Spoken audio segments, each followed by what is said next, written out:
சரித்திரத்தை தான் பார்க்க போறோம். இந்த சுவாமிக்கு பிகாரி தாஸ் அப்படின்னு பேரு. பாங்கே விகாரி அப்படின்னு சொல்றோம் இல்லையா? அது மாதிரி பிகாரி தாஸ், அந்த கிருஷ்ணனுடைய தாசன் அப்படின்னு இந்த நாமத்துக்கு அர்த்தம். இந்த மகாத்மா டெல்லியில மித்ரசேன் கோதாவரி அப்படிங்கிற தம்பதிகள் வாழ்ந்து வந்தா. இவா டெல்லி ராஜாவோடைய திவானா இருந்தா. அப்படின்னா என்ன அர்த்தம்னா, ஆத்துல சுகபோகங்களுக்கு ஒரு குறை இல்லை. இந்த தம்பதிகளுக்கு ஒரு குறை இல்லை. கஷ்டம்னா என்னன்னே தெரியாது. அப்படி வாழ்ந்துட்டு இருக்கிற மித்ரசேன் கோதாவரி தம்பதிகளுக்கு கல்யாணமாகி வெகு நாட்கள் ஆகியும் புத்திரபாகியம் இல்லை. அதோடையே அரண்மனை காரியங்கள் எல்லாம் பார்த்துட்டு இருக்கார். ஒரு சமயம் அரண்மனையில இந்த சோகத்துல ஏகாந்தமா மித்ரசேன் உட்கார்ந்துட்டு இருக்கும் பொழுது இவருடைய நண்பரான ஒரு மந்திரி அங்க வரார். ஏப்பா, என்ன இப்படி சோகமா உட்கார்ந்துருக்கியே? கொஞ்ச நாளா நான் உன்னை கவனிச்சுட்டு இருக்கேன், சோகமா இருக்கியே, என்ன விஷயம் அப்படின்னு கேட்கிறார். உனக்கு தெரியாதாப்பா, கல்யாணம் ஆகி பல வருஷங்கள் ஆறுது, எனக்கு புத்திரபாகியம் இல்லை, குலத்துக்கு ஒரு சத்சந்தானம் வேண்டாமா, இப்படி இருக்கே வாழ்க்கை அப்படின்னு சொல்லி இந்த மித்ரசேன் அழுதுன்னு இருக்க. அடடா, அந்த மந்திரி சொல்றார், அடடா இதுக்கு போய் வருத்தப்படுவாளா? ஸ்ரீ பிருந்தாவனத்துல நிதிவன் அப்படிங்கிற இடத்துல ஹரிதாஸ்ங்கிற மகாத்மா வாழ்ந்துட்டு இருக்கார். அவர் வாழ்ற காலத்துல நாமெல்லாம் வாழ்றதே பாக்கியம். அவர் அவர் அவர் கிருஷ்ணஸ்வரூபமே. அவரிடத்துல போவோம், நீ அவரிடத்துல பிரார்த்தனை பண்ணு, உனக்கு எது வேணுமோ அவர் அனுகிரக மாத்திரத்துல கொடுத்துருவார். அத்தகைய மகா தபஸ்வி போகட்டும், கிருஷ்ணதாசர்.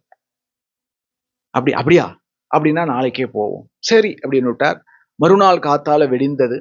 இந்த மித்ரசேன் கோதாவரி தம்பதிகளும் கூட அந்த நண்பரான மந்திரியும் 3 பேரும் சேர்ந்து பிருந்தாவனத்துல நிதிவன் அப்படிங்கிற இடத்துக்கு போய் அங்க ஏகாந்தமா ராதாகிருஷ்ணனை தியானம் பண்ணிட்டு இருக்கிற ஹரிதாஸ்கிற மகாத்மா.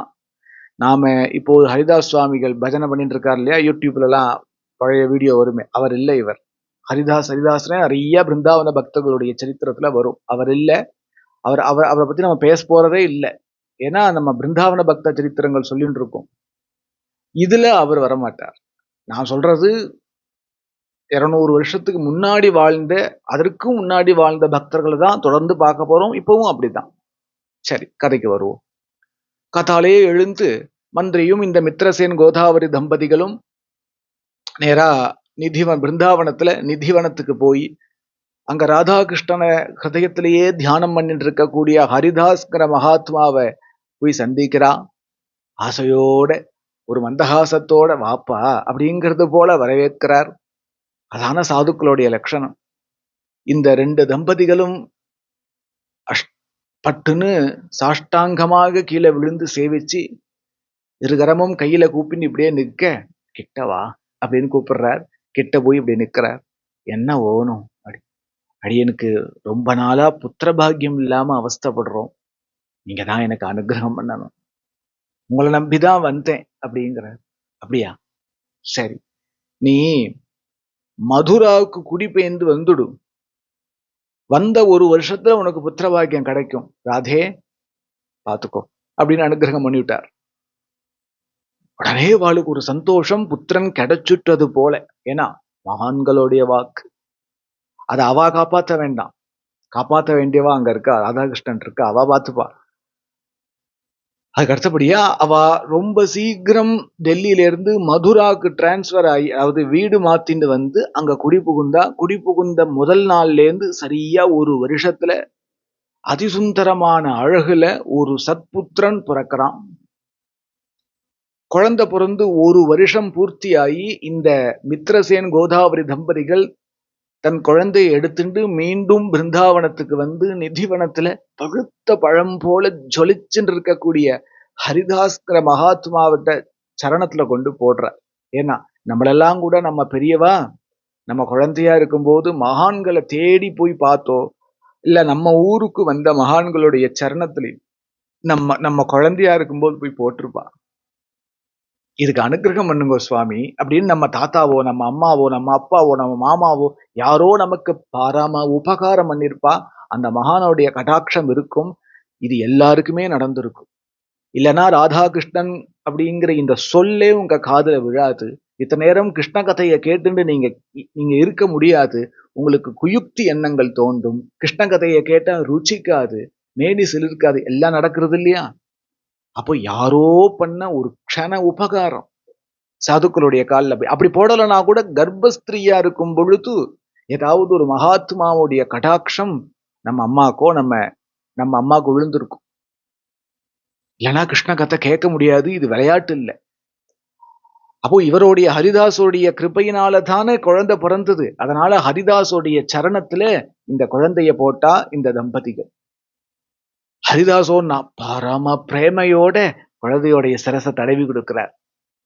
தடவி கொடுத்து தான் இதுவரையா ஜபம் பண்ணிட்டு இருந்த ஜபமாலைய எடுத்து அந்த குழந்தைய கழுத்துல போட்டு கோபி சந்தனை இட்டு விட்டு அந்த குழந்தைய கையினால தூக்கி அது காதுகிட்ட பிகாரிதாஸ் அப்படின்னு பேர் வைக்கிறார்.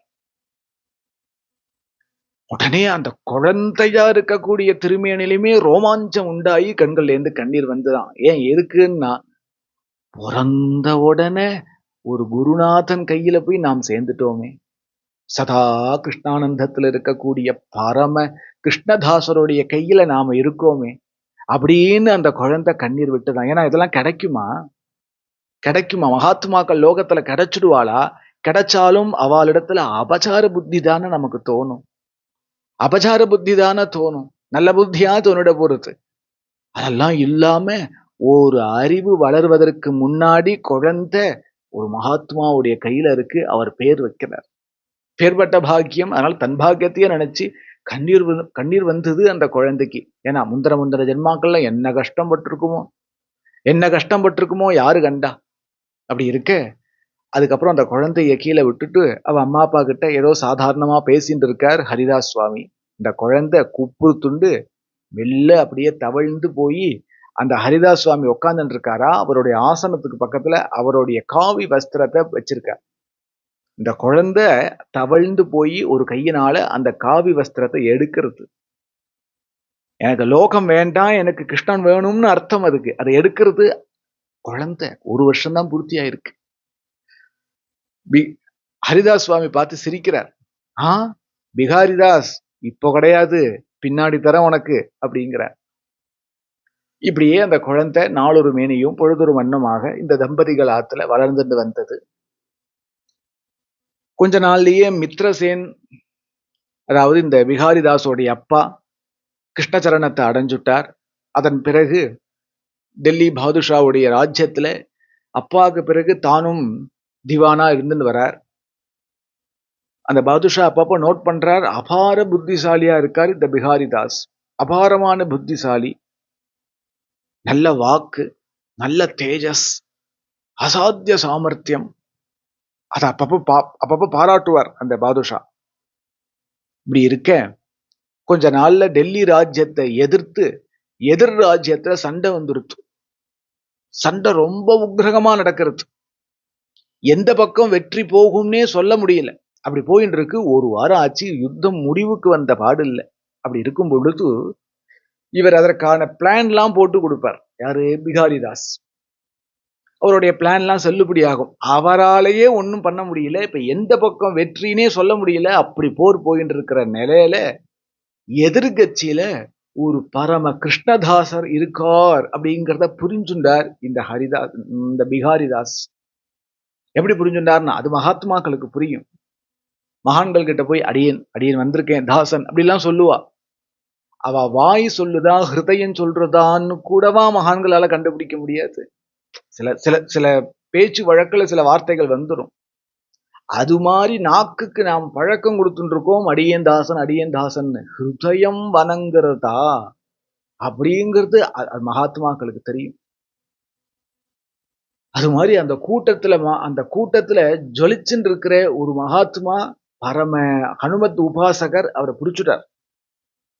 அவரை பிடிச்சி எதிர்கட்சி தான் ஆனால் இந்த பிகாரிதாஸ் தன் கொட்டாயில தங்க வச்சிருந்தார். சத்சங்கம் நடந்தது அங்க. ஒருத்தருக்கு ஒருத்தர் கதை சொல்ல, இவர் கிருஷ்ண கதை சொல்ல, அவர் ராம கதை சொல்ல, இவர் அழ அவர் அழ, இப்படின்னு போயிட்டு இருந்தது. இந்த டெல்லி பாதுஷா என்ன பண்ணிவிட்டார், இது முடிவுக்கு வராது இந்த யுத்தம், அவளுக்கும் நஷ்டம் நமக்கும் நஷ்டம், இப்ப என்ன பண்ணுவோம், அத்தனை பேரையும் சமாதானமா போயிடுவோம் அப்படின்னு சொல்லிட்டு இந்த டெல்லி பாதுஷா அத்தனை பேரையும் சமாதானம் பண்ணி ஒரு நாளைக்கு மகா விருந்து ஒண்ணு ஏற்பாடு பண்றார். இந்த ஹனுமான் தாஸ் சுவாமியையும் கூப்பிட சொல்றார் பாதுஷா. சரின்னு இவர் கூப்பிடுறார். வாங்கோ சுவாமி சாப்பிடலாம், போர் முடிஞ்சது, பத்தியலா யுத்தம் முடிஞ்சது, நம்ம சத்சங்கத்தினாலதான் முடிஞ்சது அப்படின்னு அத்தனை பேரும் சாப்பிட்டா. ஆனால் யாருக்கும் விஷயம் தெரியல, இந்த பாதுஷா எதிர்கட்சியில இருக்கிற அத்தனை பேருடைய ஆகாரத்திலையும் விஷம் கலந்திருக்கார் அப்படின்னு. அத்தனை பேரும் போயிட்டா, அத்தனை பேரும் துடிச்சு இறந்துட்டான். இது சூது, இது இது இது இது யுத்த விதியில இப்படி கிடையாது, இது யுத்த விதி அல்ல. வஞ்சகமா சூழ்ச்சி பண்ணி வதம் பண்றதுங்கிறது இங்க விஷயம் இல்லை. புத்திக்கு புத்தி, சக்திக்கு சக்தி. யுத்தம் பண்ணி போராடணும். விஷம் கொடுத்தா சாவடிக்கிறது, நம்ப வச்சு பசிக்குதுன்னு கூப்பிட்டு ஆகாரம்னு கொடுத்து. இது பிகாரிதாச ரொம்ப பாதிச்சுடுத்து. ஏன்னா அந்த ஹனுமத்தாசருடைய சாவு நான் கூட ஒரு காரணமாயிட்டேன் இல்லையா. இது என்ன வாழ்க்கை இது, ஒருத்தருக்கு ஒருத்தர் சூது பண்ணி ஏதோ வேலை செய்யலாம், சம்பாதிங்கோ, நல்ல வீடு கட்டிங்கோ, 2 கார் வச்சுக்கோங்கோ, நிறைய நகை வாங்கிக்கோங்க, எல்லாம் சம்பாதிங்கோ, வேலை செய்யறது எல்லாம் பண்ணுங்கோ. இப்படியா ஒருத்தருக்கு ஒருத்தர் ஏமாத்துறது, ஒருத்தருக்கு ஒருத்தர் வஞ்சனை பண்றது, ஆகாரத்துல விஷம் வைக்கிறது, இது என்ன அப்படின்னு நினைச்சார். இது என்ன உலக வாழ்க்கைன்னு நினைச்சார். ஒரு க்ஷணம் அப்படி நினைச்சார். உடனே அவர் ஹிருதயத்துல பட்டது, இனிமேலா எனக்கு இந்த ராஜ்ய வேலை வேண்டாம், இனிமேலா எனக்கு ஒரு குடும்பம் வேண்டாம், குட்டி வேண்டாம், சரீரம் இதுவரையந்தும் அனுபவிச்சுருக்கிற எந்த சுகமும் வேண்டாம், எனக்கு இனிமே உலகமே வேண்டாம், எனக்கு ஸ்ரீ பிருந்தாவனம் போகணும் அப்படின்னு சங்கல்பிச்சுட்டார். ராஜ அலங்காரத்தெல்லாம் கலைஞ்சார். ஒரு வெள்ளை வஸ்திரத்தை எடுத்து இடுப்புல கட்டிண்டு ராதாகிருஷ்ண கதிர்மமேன்னு ஸ்ரீ பிருந்தாவனத்துக்கு புறப்பட்டு விட்டார். பிருந்தாவனம் வந்துட்டார். எங்க போவார்? பிருந்தாவனத்துல யாரு தெரியும், ராதாகிருஷ்ணனை தெரியுமே. அப்படி எங்க இருக்கா? கண்ணுக்கு ஒண்ணும் தெரியலையே. கண்ணுக்கு தெரியணுமானால் கண்ணுக்கு தெரிகிற குருநாதனை போய் ஆசிரயிக்கணும். இவருக்கு யாரு குருநாதன்? அன்னைக்கு ஒரு நாள் கழுத்துல துளசி மணி மாலை போட்டு நெத்தியில கோபி சிந்தனை இட்டு நீ கிருஷ்ணதாசன்டா அப்படின்னு பேர் வச்சார் இல்லையா ஹரிதாஸ் சுவாமி. பிகாரிதாசன் அன்னைக்கு பேர் வச்சாரே, அவர் சரணத்துல போய் ஓடி ஹோன்னு போய் உளுந்துட்டார். சுவாமி குருநாதா, இனிமேலாம் எனக்கு உலகம் வேண்டாம், எனக்கு ஒண்ணு வேண்டாம், எனக்கு ராதாகிருஷ்ணன் தான் வேணும், அதுக்கு உங்க கிருபை வேணும், என்ன ஆசீர்வாதம் பண்ணுங்கோ, என்ன வழிகாட்டுங்கோன்னு சொல்ல உடனே அன்னைக்கு எடுத்தாரு இல்லையா குழந்தை, அன்னைக்கு எடுத்தாரு. இதே பிகாரிதாஸ் குழந்தை தவழ்ந்துன்னு போய் ஒரு காவி அங்கவஸ்திரத்தை எடுத்தார் இல்லையா, அந்த அங்கவஸ்திரத்தை இப்படி வச்சிருந்தார், எடுத்து இப்படி போட்டார். கட்டிக்கோ. துளசி மணி மாலை எடுத்து கழுத்துல போட்டார். ஒரு ராதாகிருஷ்ண மந்திரத்தை உபதேசம் பண்ணி எப்படி தியானம் பண்ணணும். இந்த இடத்துல ராதாகிருஷ்ண மந்திரம் இல்ல, ராதா நாமம் தான் இருக்கு கதையில. நான் மந்திர ஜபம் பண்றதுனால அப்படி வந்துருச்சு. இங்க கதையில ராதா நாமம் தான் இருக்கு. ராதா நாமத்தை உபதேசம் பண்ணி நீ இதை ஏகாந்தமா உட்காந்துட்டு ஜபம் பண்ணிடுவா, சமயத்துல உனக்கு சித்த சுத்தி ஏற்பட்டு ராதாகிருஷ்ணனுடைய தரிசனமும் கிடைத்து நீ கோலோகம் போவாய், கவலைப்படாத, நீ க்ஷேமமா இருப்பாய். என்ன வாக்கு, எப்பேற்பட்டவருடைய வாக்கு அது. நம்ம குருநாதன் நம்மளை பார்த்து ஒரு வார்த்தை, நீ க்ஷேமமா இருப்பப்பா, உனக்கு ஒரு குறையும் இல்லை அப்படின்னு ஒரு வார்த்தை சொல்லிட்டான்னா போருமே. அப்படி என் வாழ்க்கையில நடந்தது. அநாதையா இருந்த சமயம், கிருஷ்ணன் வேணும்னு பைத்தியமா ஹிருதயத்துல அலைஞ்சன் இருந்த சமயம், அப்போ ஏகாந்தமா ரொம்ப வருஷம் முன்னாடி, 13-14 அதுக்கும் மேல வருஷத்துக்கு முன்னாடி ஏகாந்தமா என் குருநாதருடைய சரணத்தை கட்டிண்டு அழறேன். எனக்கு கிருஷ்ண பக்தி வருமா, எனக்கு கிருஷ்ணனை பார்க்க முடியுமா, ராதைய பார்க்க முடியுமா அப்படின்னு அழ, குருநாதர் என் சிரசுல கைய வச்சு, கவலைப்படாதே, உனக்கு ராதாகிருஷ்ணனுடைய தரிசனம் கிடைக்கும், நீ பாப்ப. உன்னை ஹிருதயத்துல வச்சுன்னு இருக்கேன்பா, நீ க்ஷேமமா இருப்ப அப்படின்னு ஒரு ஆசீர்வாதம் பண்ணாரு பாருங்கோ தலையை தொட்டு.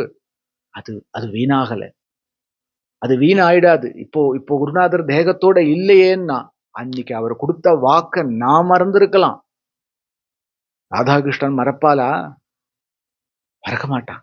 ஏன்னா வேதமே சொல்றது பிரம்மவாதினோ வதந்தி. நான் சொல்லல, இப்படி பிரம்மவாதிகள்லாம் அப்படி பேசிக்கிறா அப்படின்னு வேதம் சொல்றது. வேதம் தான் எல்லாத்துக்கும் பிரமாணம்.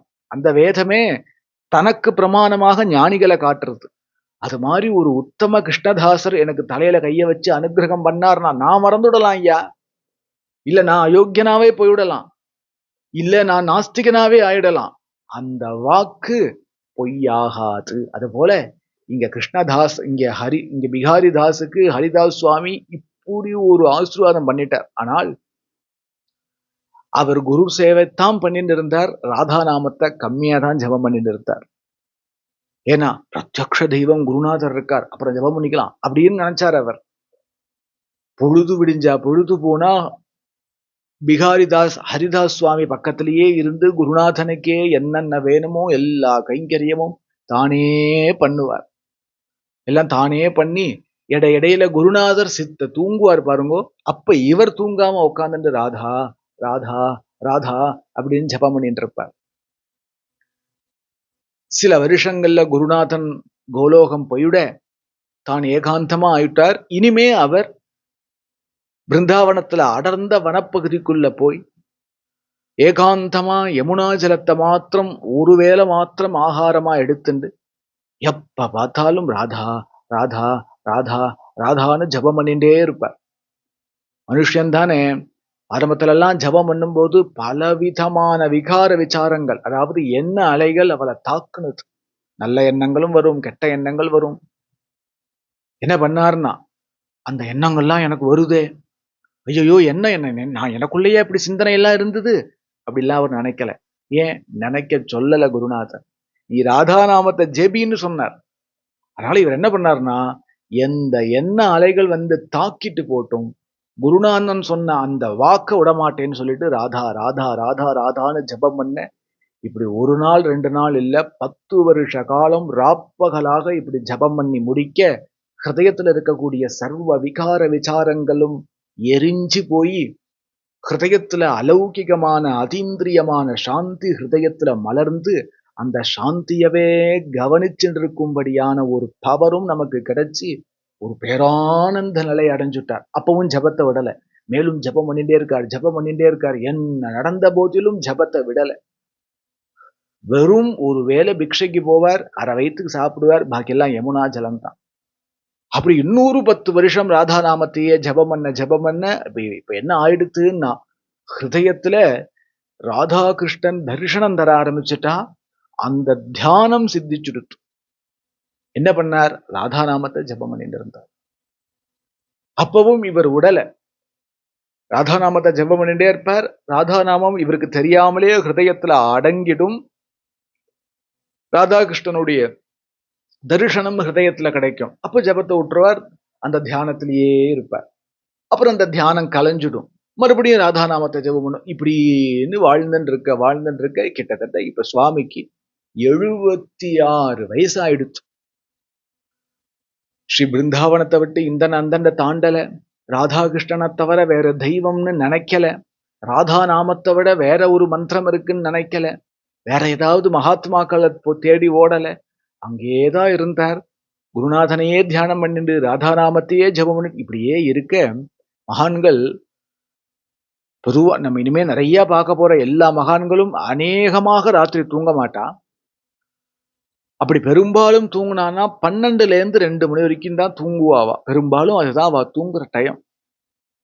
அது மாதிரி இந்த மகாத்மாவும் பிகாரிதாசும் 12ல இருந்து 2 மணி வரைக்கும் சித்த தூங்கிட்டு மறுநாள் காத்தால எழுந்து யமுனா நதிக்கு போய் ஸ்நானம் பண்ணி வஸ்திரம் உடுத்துட்டு நெத்தி இட்டுன்னு துளசி மணி மாலை போட்டு மறுபடியும் இவர் காட்டுக்குள்ள பிரவேசிச்சுடுவார். அதுக்கப்புறம் சாயங்காலம் தான் பிக்ஷைக்கு போவார். அது பரியந்தான் ராதா ராதா ராதா ராதானே ஜபம் பண்ணிட்டு இருப்பார். இப்படியே இருக்கு. இப்ப 76 வயசு ஆயிடுச்சு. எப்படி ஒரு சுகபோகமா வாழ்ந்தவர், எப்பேற்பட்ட பவர்ல இருந்தவர். அவருக்கு ஒண்ணு தெரிஞ்சுடுத்து, இதெல்லாம் அனித்தியம் அப்படின்னு புரிஞ்சுடுத்து. கிருஷ்ணன் வாக்கு பொய் போகாது, எந்த சுகம் லோகத்துல கிடைக்கட்டும் அது தற்காலிகம் தான் அப்படிங்கிற சத்தியத்தை ஏத்துண்டார், நம்பினார். ஒரு க்ஷணம் அத்தனையும் தூக்கி போட்டுட்டு பிருந்தாவனமே வந்துட்டார். ராதாகிருஷ்ணனே கதின்னு வந்துட்டார். குருநாதன் பார்த்துப்பான்னு வந்துட்டார்.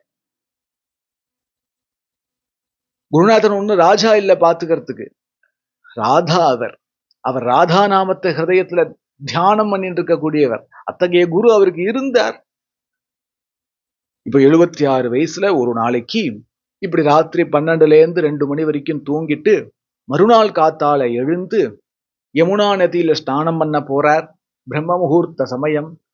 அப்படி யமுனா நதி கிட்ட போறார். ஆகாசத்துல பௌர்ணமி சந்திரன் தக தக தக தகன்னு குளிர்ச்சிய லோக ஜனங்களுக்கு கொடுத்துட்டு இருக்க. நட்சத்திரமே ஒரு போர்வையாக மாறி ஸ்ரீ பிருந்தாவனத்தை பூரா மூடி இருக்க. பகு முல்லை, மல்லிகை போன்ற பலவிதமான புஷ்ப செடிகள் புஷ்பத்தை வருஷிச்சு அதுக்கு மேல காத்து பட்டு அந்த காற்று பிருந்தாவனம் பூரா மணக்க ஒரு அலௌகிகமான அந்தரிக்ஷம் அப்படி ஜிலு ஜிலு ஜிலு ஜிலுன்னு இருக்க. அப்போ நம்ம பிகாரிதாஸ் சுவாமி ராதா ராதா ராதா அப்படின்னு கூப்பிட்டு யமுனா தடாகத்துல இறங்கி ஒரு முக்கு போட்டுட்டு எழுந்திருக்கிறார். எதிர்த்தாப்புல யமுனா நதியில ஒரு பெரிய படகு. அந்த படகுல ஸ்வர்ண சிம்மாசனம். அந்த சிம்மாசனத்தை சுத்தி அஷ்ட சகிகளும் சாமரம் போட்டுண்டு தூப தீபங்கள்லாம் காமிச்சுட்டு இருக்க. அந்த சிம்மாசனத்துல நடுநாயகமாக 13 வயது இருக்கக்கூடிய அல்லது 12 வயது இருக்கக்கூடிய ராதையும் கிருஷ்ணனும் சர்வாலங்கார பூஷிதையாய் அப்படி ஒரு தரிசனம் தரார். ஹே ராதே அப்படின்னு கூப்பிடுறார். பட்டுன்னு தீர்த்தத்துல விழுந்துடுறார். மூர்ச்சை ஆயிட்டார். அதுக்கப்புறம் யாரோ பார்த்தவா அவர் கரையில தூக்கி போட்டுட்டு போயிட்டா. இந்த கிருஷ்ணானந்த சமாதி நிலை 3 நாளைக்கு அவருக்கு இருந்தது. 3 நாளைக்கு அவர் சகஜ நிலைக்கே திரும்பல. இப்படி மெல்ல அவர் சகஜ நிலைக்கு திரும்ப அதுக்கப்புறம் என்ன ஆச்சுன்னு அபாவ சமாதி அடிக்கடி வர ஆரம்பிச்சிருச்சு. பாருங்கோ, சாதாரணம்னு நாம நினைக்கிற ராதா அப்படிங்கிற மகா மந்திரம் தானே அது. அந்த நாமம் தானே அது. அதுதானே குருநாதர் கொடுத்தார். ஏதோ ஒண்ணு வச்சு கொடுத்துருக்கார் குருநாதர். என்ன, அவர் தபஸ் பண்ணத அதுல வச்சு கொடுத்துருக்கார். அது வேலை செஞ்சது. ராதாகிருஷ்ண தரிசனம் ஸ்ரீ பிருந்தாவனத்துல ஆயிடுத்து. அப்புறமும் தான் இதுவரையா கண்ட அந்த காட்சி இருக்கு பாருங்கோ, அதையே நினைச்சுண்டு தனக்கு தானே அழுதுன்னு இருப்ப. அவரை பட்டுன்னு தியானம் சித்திக்கும். ஒரு 4 மணி நேரம் அப்படியே உட்கார்ந்துருப்பார். இப்படியே பல வருஷம் ஆச்சு. இப்போ ஹரிதாஸ் சுவாமிக்கு 98 வயசாயிடுத்துங்கிறா இந்த கிரந்தத்துல. 98 வயசாயிடுத்து. நல்ல ஆரோக்கியமா இருக்கார். தானே எழுந்து நடக்க முடியும், வஸ்திரம் கட்டிக்க முடியும். யாருக்கும் ஒரு ஹெல்ப் தேவையில்லை. அப்படி ஒரு நாளைக்கு ஏகாந்தமா வனத்துக்குள்ள ஒரு ஆலமரத்துக்கு கீழே உட்கார்ந்துட்டு ராதாகிருஷ்ணனை ஆபாத சூடம் தியானம் பண்ணிட்டு தனக்கு தானே கண்ணீர் விட்டு இருக்கும் பொழுது சாயங்காலம் 5 மணி ஆச்சு. பிருந்தாவனத்துல அப்படிதான். இப்ப கூட அப்படிதான். 5 மணி ஆச்சு. 7 லோகமும் நமஸ்கரிக்க கூடிய சர்வேஸ்வரனான என் தெய்வம் கிருஷ்ணன், குருவாயூரப்பன், கோபாலன் மாடு மேய்ச்சிட்டு போறான் சில நண்பர்களோடு கூட. அந்த நண்பர்கள்ல ஒருத்தர் சொல்றா, கிருஷ்ணா அங்க பார், ஒரு சாமி கண்ண மூடின்னு உட்கார்ந்து இருக்கு அப்படிங்கிறா. இவன் சொல்றான், தியானம் பண்ணிட்டு இருக்காரா, பெரிய மகாத்மா அவர் சுவாமி. அப்படியே போயிடலாவா? கிருஷ்ணா யார தியானம் பண்றார்? அவர் என்ன தாண்டா தியானம் பண்றார்? நீ தான் இருக்கிய இங்க, கண்ணை திறந்து பார்க்க வேண்டியதானே. வேறு மகாத்மாக்களுடைய தியான நிஷ்டையெல்லாம் உனக்கு புரியாது. அப்படியே போயிட்டு சத்தம் போடாம, கிருஷ்ணா அவரை பார்த்தா உங்களுக்குன்னு தோணுதுரா கிருஷ்ணா, எங்களுக்கெல்லாம் விசித்தவா, இதை 2 வார்த்தை ஏதாவது பேசிட்டு வருவோமே. மகான்களுக்கு அபச்சாரப்பட போறியா? நான் அபச்சாரப்படல, நீ ஒம்புழு அப்படி. நான் அதெல்லாம் பண்ண மாட்டேன். வேற உனக்கு உள்ளுக்குள்ள ஆசை இருக்கா இல்லையா? பார்த்தா கொஞ்சம் ஆசையாதான் இருக்கு. வாடா கிருஷ்ணா, 2 வார்த்தை பேசிட்டு வருவோன்னு அவ மாத்துக்கு அவ ஆத்துக்கு போயிட்டு இருந்தா. நம்ம கிருஷ்ணனும் கோபாலனும் சகாக்களும் அத்தனை பேரும் இந்த மகாத்மா முன்னாடி வந்தா அவரோன்னு நான் உலகம் தெரியாம உடம்பு தெரியாம ஏதோ ஒரு நிலையில ராதையையும் கிருஷ்ணனையும் தம்பதி சகிதமாக தரிசனம் பண்ணிட்டு இருக்க. அப்படியே பண்ணிட்டு இருந்தாரா இந்த பையன் கிருஷ்ணன் வந்தாங்க. சுவாமி சுவாமின்னா இப்படியே உட்காந்துட்டு இருக்கார். இது இது இது இவனுக்கு புதுசு இல்லை. நம்ம கிருஷ்ணானந்தத்தை ஆசிரியச்சிருக்க வாழ்க்கை தெரியும். ஏற்கனவே குரு நம்ம ஜபம் பண்ணும்போது இப்படித்தான் கலைச்சு விட்டான். ஜபத்தை கலைச்சு விடுறது நல்ல சம்ஸ்காரமா சொல்லுங்க. இவன் கூப்பிடுறான் சுவாமி. சுத்தி இருக்கிற ஃப்ரெண்ட்ஸ் எல்லாம் ஓய் ஓய் ஓய்ன்னு கத்துறான். சும்மா இருங்கடா சுவாமி நான் வந்திருக்கேன். இந்த குரல் காதுல விழுந்த உடனே அது பட வேண்டிய இடத்துல பட்டு போய் அவர் ஏதோ ஒரு நிலையில இருக்காரு பாருங்கோ. அந்த நிலையில இருந்து கொஞ்சம் இறங்கி வந்தார். ஆனாலும் கண்ணை திறக்கல. யாரு வந்திருக்கிறது அப்படின்னு கேட்ட பிகாரிதாஸ் கேட்டார். நான் கிருஷ்ணன் வந்திருக்கேன். கிருஷ்ணனா? என்ன கிருஷ்ணன்? எந்த கிருஷ்ணன்? என்ன கிருஷ்ணன் கேட்கிறேலே, நான் தான் வெண்ண திருடுவேன் இல்லையா அந்த கிருஷ்ணன். அன்றொரு நாள் காளிங்க நர்த்தனம் ஆனேன் இல்லையா அந்த கிருஷ்ணன். அன்றொரு நாள் கோவர்தனத்தை கொடையா பிடிச்சேன் இல்லையா அந்த கிருஷ்ணன். அன்றொரு நாள் என்ன அம்மா உரல்ல கட்டி போட்டா இல்லையா அந்த கிருஷ்ணன். அன்றொரு நாள் கம்சனை செத்தனாய இழுக்கிறது போல இழுத்துன்னு வந்து வதம் பண்ணேனே அந்த கிருஷ்ணன். உங்க கிருஷ்ணன் வந்திருக்கேன் அப்படிங்கிற. அப்படியா? அடாடாடாடா, ரொம்ப சந்தோஷம்.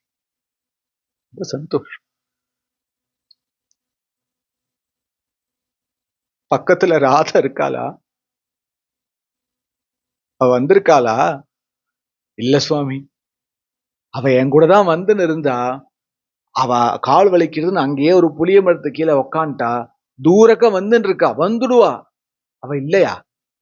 அவ இல்ல, ராதா இல்ல அப்படின்னா கண்ணை திறக்கிறதுக்கு இல்ல அப்படின்னு விட்டார். சுவாமி நான் கிருஷ்ணன். இருக்கட்டும்பா, நமஸ்காரம். ராதை இல்லாத கிருஷ்ணனை நான் எப்படி பார்க்கறது? ஏன்னா ஒரு பக்தர் சொன்னார், ராமா சீதை இல்லாம உன்னை பார்க்க முடியலையேன்னார்.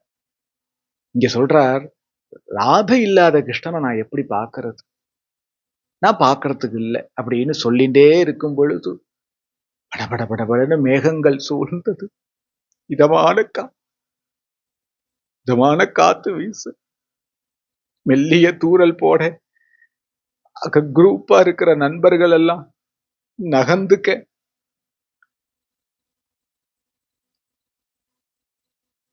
ஜல் ஜல் ஜல் ஜல் ஜல்னு சொர்ணத்தை உருக்கி வார்த்தை எடுத்து சொர்ணத்தை உருக்கி எடுத்த சில போல என் தெய்வம் ராதை நடந்து வரா. ஐயோ, அவளுடைய கைகால்கள்ல மருதாணிட்டு இருக்கா. சிவந்த உதடு, 12 வயது, அழகான திருமேனி.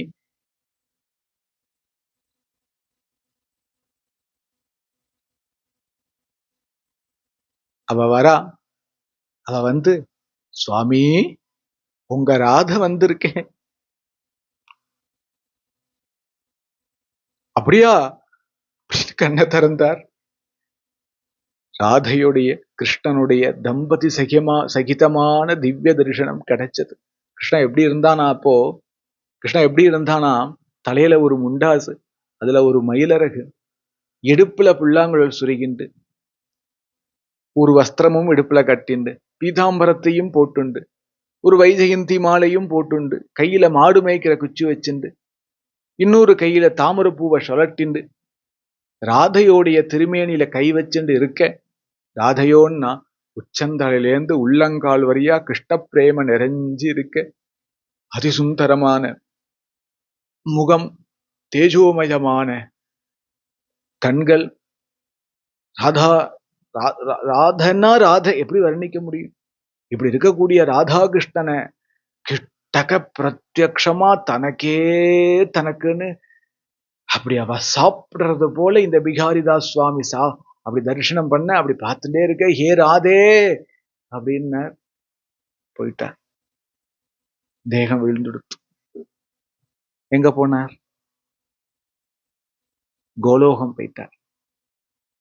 அப்படி என்ன பண்ணிவிட்டார்? இந்த நிலை கிடைக்கிறதுக்கு என்ன பண்ணிவிட்டார்? ஒண்ணு பண்ணல.